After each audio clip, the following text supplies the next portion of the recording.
આજે આપણે face pack બનાવીશું, જેમાં કોઈ પણ સ્કિનનો આડઅસર નહીં થાય. તમારે ખીલ હોય કે કોઈ પણ સ્કિનનો પ્રોબ્લેમ હોય તો આનાથી દૂર થઈ જશે. આ કોઈ નુકસાનકારક નથી, બધું આયુર્વેદિક જ છે, કોઈ કેમિકલ નથી, બધું ઘરે જ બનાવેલું છે. એન્ડ પાવડર બધા રેડી છે. જેમાં આપણે ઉપયોગ કરીશું ચંદન પાવડર છે, મુલતાની માટી છે, હળદર છે, કડવા લીમડાનો પાવડર છે, ચારકોલ પાવડર છે. ચારકોલ પાવડર પણ થોડોક જ લેવાનો છે, હજી આમાંથી આપણે કાઢી લેશું. આ છે એલોવેરા પાવડર છે, ચંદનનો પાવડર છે, ગુલાબનો પાવડર છે, ઉપટન છે, બીટનો પાવડર છે. આ લેમન પાવડર છે, જે એનો ઉપયોગ બહુ ઓછો કરીશું. આ ચણાનો લોટ છે, ચોખાનો લોટ છે, એલોવેરા પણ છે. બધા જ પાવડર લેવાના છે. જો તમને આમાંથી એક પણ વસ્તુ પાવડરમાં ના મળે તો તમે પછી એલોવેરા તાજું હોય તો વધારે સારું. એને આ બધા પાવડર મિક્સ કરી અને એલોવેરામાં તમે લગાવી શકો છો. આ જે કતીરા પાવડર છે, મેઇન આ તો લેવાનો જ છે કતીરા પાવડર. આનાથી તમારા ચહેરાને એકદમ ઠંડક મળશે. અમે ઘરે જ બનાવેલો છે કતીરા પાવડર. રેડી પાવડર નથી મળતો, તમારે કતીરા લાવી અને ઘરે જ પાવડર બનાવવાનો રહેશે. તો હવે બધું મિક્સ કરી દઈશું. ચણાનો લોટ છે, આમાંથી આપણે ચારકોલ પાવડર કાઢી લઈશું.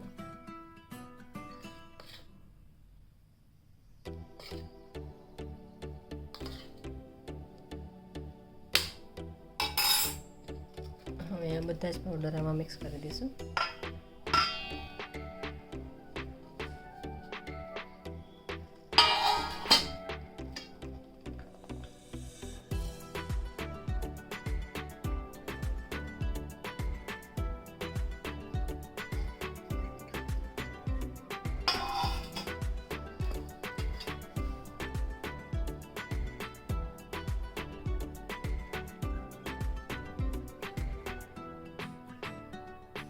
થી 16 જેટલા પાવડર છે.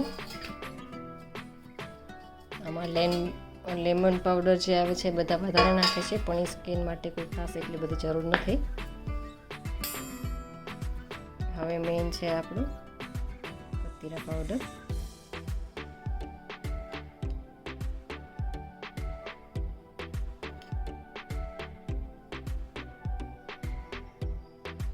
ત્રણથી 4 ચમચી નાખશું.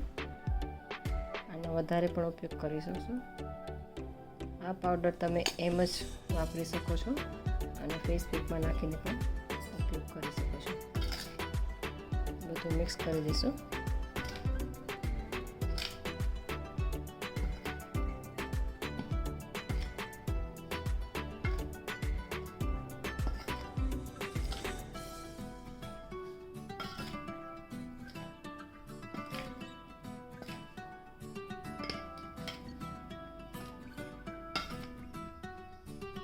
પાવડર બધા પંસારીની દુકાને મળી રહેશે, પણ સારી બ્રાન્ડના વાપરવાના. કદાચ ઘણી વખત નકલ પણ આવી શકે છે, તો તમારી સ્કિનને કોઈ ફાયદો નહીં આપે. ખાસ કરીને ખીલવાળા જે હોય એને તો બહુ જ ઉપયોગ છે. સ્કિન પણ સારી રહે છે. સાબુના ઉપયોગ કરતાં ઉપયોગ કરવી તો વધારે સારું. અને તમે નાવામાં પણ સાબુની જગ્યાએ ઉપયોગ કરી શકો છો.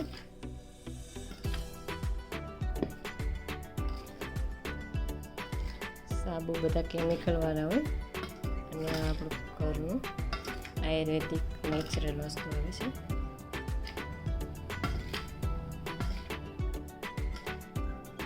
સાબુ તાત્કાલિક સ્કિન સારી કરે એવા ઘણા પ્રોડક્ટ્સ આવે છે. તમને એક જ દિવસમાં ફેર પડી જાય, પણ એમાં બધું કેમિકલ જ આવે. એક દિવસ સારું, પછી હતું એવું ને એવું. એનાથી ને કેમિકલ વધારે વાપરો તો ખરાબ થઈ જાય છે. આનેથી કોઈ પણ સ્કિનને નુકસાન નથી.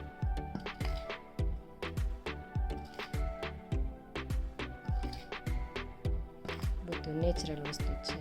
જો તમે આને પછી નાહવા માટે વધારે ઉપયોગ કરવો હોય કે તમે સ્કિન ઉપર લગાવવા માટે, ચહેરા ઉપર લગાવવા માટે જ કરી શકો છો. અને નાહવામાં ઉપયોગ કરવો હોય તો તમે ગૌ ભસ્મ કરી અને આને વધારે બનાવી શકો છો.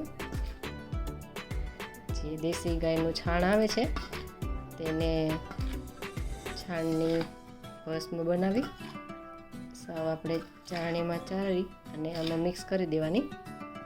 તમારે આની ક્વોન્ટિટી વધી જશે, ઝાઝી માત્રામાં થઈ જશે. અને તમે જોઈ શકો છો બધું મિક્સ થઈ ગયું છે. આવી રીતે અંદર ના રહેવું જોઈએ, બધું એકદમ સરસ થઈ જશે. પછી આને આપણે ચાળી લેવાનું છે. એકવાર ચાળશું એટલે બધું મિક્સ થઈ જશે.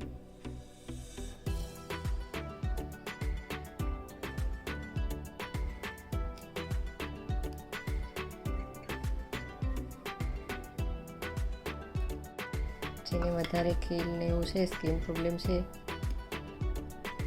એમને પહેલાં પલાળી દેવાનું છે.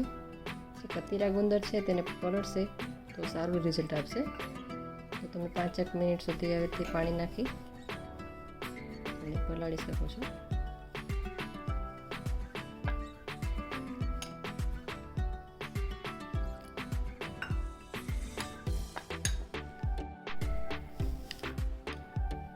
પાંચ મિનિટ પલાળ્યા પછી તમે તેને સ્કિન ઉપર લગાવી શકો છો.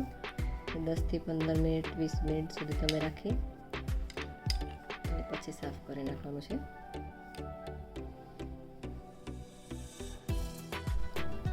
થઈ ગયું છે તૈયાર ફેસ પેક.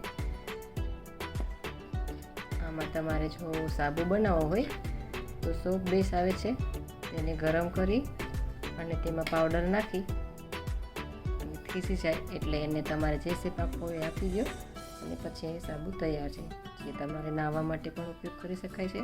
પણ સ્કિન માટે જો સ્કિન પ્રોબ્લેમ હોય, ખીલ ને એવું કંઈ હોય તો ચહેરા ઉપર 10-15 મિનિટ સુધી રહેવા દો આને અને પછી ક્લીન કરો તો એકદમ સરસ રિઝલ્ટ આવશે. જે લોકોને ખીલ હોય તે લોકોએ આવી રીતે લગાવવું. નહીંતર આને પછી એમાંય તમે નાહવામાં ઉપયોગ કરી શકો છો. આમાં ગૌ ભસ્મ લગાવી એનું રિઝલ્ટ પણ બહુ સારું જ આવે છે. અત્યારે આપણે સ્પેશિયલ ખીલ માટે બનાવ્યો છે. આમાં ગૌ ભસ્મ ઉમેરો, ચણાનો લોટ વધારે નાખી દો તો પછી તમારે નાહવા માટે પણ ઉપયોગ કરી શકો છો.